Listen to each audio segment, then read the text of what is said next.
এই বেলকার দাদু আপনার নাই বেল? এটা কত বড়? এই ভালোটা, এই ভালো পাকাটা 70। সব আজকে পাড়া গাছের। এ তো আর পাখিগুলোতে খাতে পারে না মানে, এই জন্য এইভাবে পাকিছে, নাহলে তো আর পাইতো না। পাইতো। আর এই আতা ফল আপনার নাই? আতা ফল এর পিস কত? 50। কম টম নেই, 40 করে পিস। এই আতা ফল আর বেল, গাছ পাকা বেল। কলাও আপনার নাকি?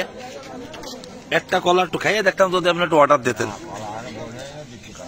বর্ণি মানে আসলে আমি খালি বর্ণির তেমন একটা সমস্যা হইতো না মনে হয়। কাকা কিছু কন, আমি তো কলা এখনো স্বাদ হয়নি, কাঁচা রয়েছে। এই যে পলিতা খিয়াঘাটের আপডেট, আতা ফল, গাছ পাকা, কলা, বেল সব হাই ব্র্যান্ডের জিনিস।